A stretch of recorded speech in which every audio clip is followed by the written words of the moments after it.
Hello, friends. Salutations mes amis. Vous êtes-vous déjà trouvé dans une situation où vous ne saviez pas trop quoi faire? Vous aviez peut-être une décision très importante à prendre, ou vous étiez confronté à une situation difficile au travail ou à la maison. Vous étiez peut-être dans une relation interpersonnelle compliquée, ou aviez simplement besoin d'une direction claire dans votre vie. Pour ces situations et bien d'autres, savez-vous qu'il existe une clé pour pouvoir agir avec sagesse à tout moment? Eh bien, il y en a une. Et aujourd'hui, je suis ravi de partager cette clé avec vous. Elle se trouve dans le 5e volume de Testimonies for the Church, à la page 43, où il est promis: ceux qui étudient la Bible, consultent Dieu et se confient au Christ seront capables d'agir avec sagesse en tout temps et en toutes circonstances. Mes amis, c'est une promesse tellement étonnante, je suis encouragé par elle. Laissez-moi la répéter d'abord. Ceux qui étudient la Bible, consultent Dieu et se confient au Christ seront capables d'agir avec sagesse en tout temps et en toutes circonstances.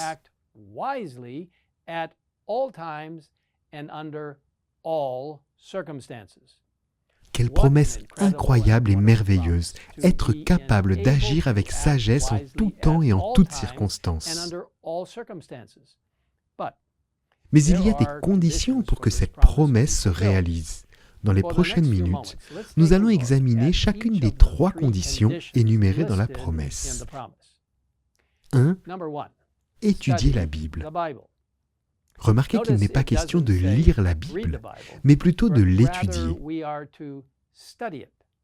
Pourquoi est-ce si important d'étudier la Bible? Car c'est là que nous trouvons la connaissance de Dieu. Mais il faut la chercher.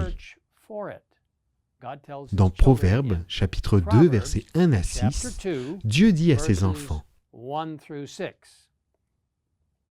mon fils, si tu fais bon accueil à mes paroles et si tu retiens mes commandements en prêtant une oreille attentive à la sagesse et en inclinant ton cœur à l'intelligence, oui, si tu appelles la sagesse et que tu élèves ta voix vers l'intelligence, si tu la cherches comme l'argent, si tu la poursuis comme un trésor, alors tu comprendras ce qu'est la crainte de l'Éternel et tu trouveras la connaissance de Dieu. En effet, c'est l'Éternel qui donne la sagesse. C'est de sa bouche que sortent la connaissance et l'intelligence. Alors comment étudie-t-on la Bible? Dans la prière, avec un esprit et un cœur ouverts, en l'acceptant comme la parole de Dieu qui transcende le temps et la culture. En fait, nous devons lire la Bible telle qu'elle se lit. Aujourd'hui, Dieu nous parle à travers sa parole, mais nous devons prendre le temps de l'écouter. Si vous ne savez pas où ou comment commencer à étudier la Bible, pourquoi ne pas commencer par le livre des Proverbes? C'est un coffre au trésor rempli de perles de sagesse pratique.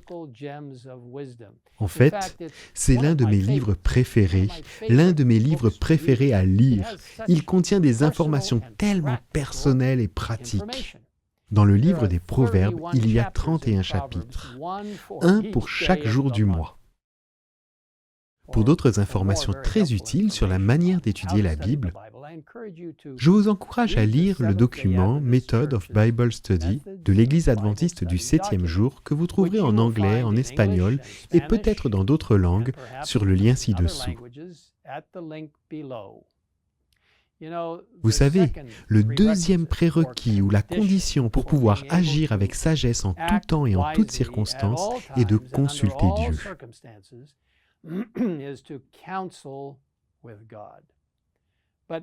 Mais comment pouvons-nous, en tant qu'êtres humains, consulter le Dieu de l'univers? Par le privilège de la prière.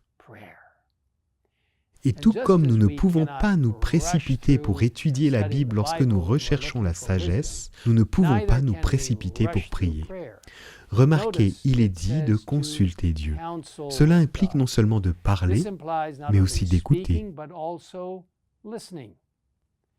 dans le beau livre Le meilleur chemin. J'espère que vous connaissez ce livre. C'est l'un de mes préférés. C'était aussi le livre préféré de mon père et il nous a transmis la belle connexion à ce livre simple et merveilleux, Le meilleur chemin. Dans ce livre, nous sommes avertis ainsi. Si avant de croire, nous prenons conseil de nos doutes et de nos craintes, ou si nous voulons résoudre tous les points qui pourraient nous paraître obscurs, mais si nous venons à Dieu dans le sentiment de notre impuissance et de notre dépendance, si avec une foi humble et confiante nous exposons nos besoins à celui dont la sagesse est infinie, il entendra nos cris et il fera briller sa lumière dans nos cœurs. Par la prière sincère, nous sommes mis en rapport avec la sagesse infinie. Quelle pensée étonnante que par une prière sincère, nous sommes mis en contact avec l'Esprit de Dieu. Et Jésus est notre exemple.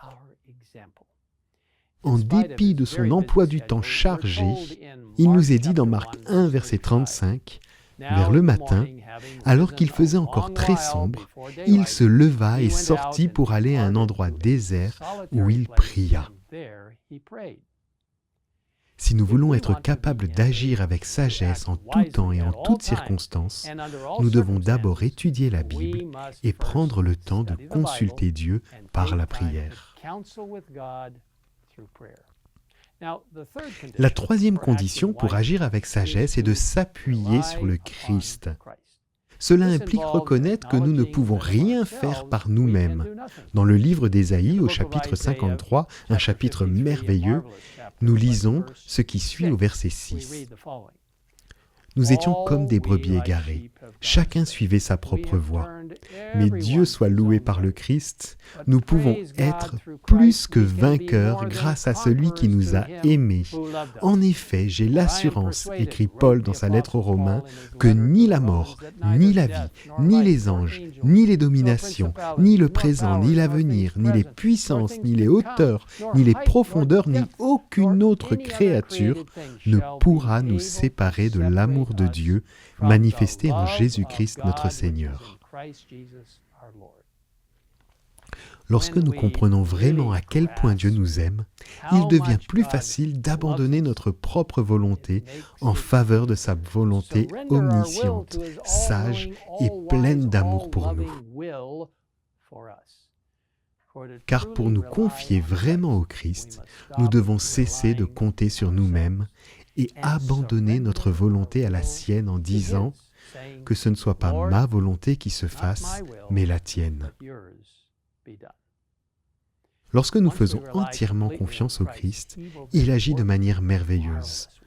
On nous promet, lorsque dans notre humble foi, nous nous appuyons sur le Christ comme notre force, notre tout et en tout, c'est alors que la puissance de Dieu repose sur notre travail. Voici donc le secret de la réussite.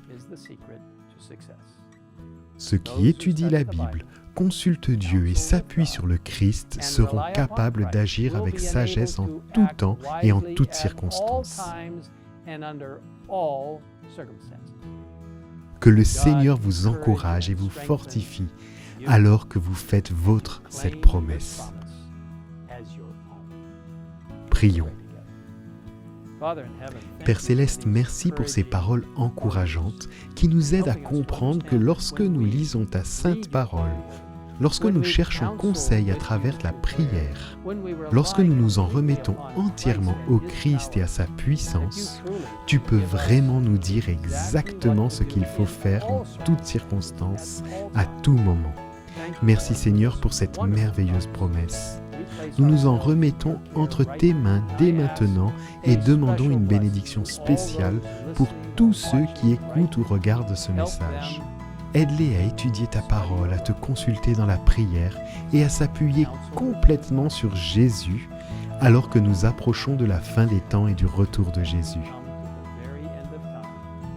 Nous demandons tout cela au nom précieux et puissant de notre Seigneur et Sauveur Jésus-Christ. Amen. Amen.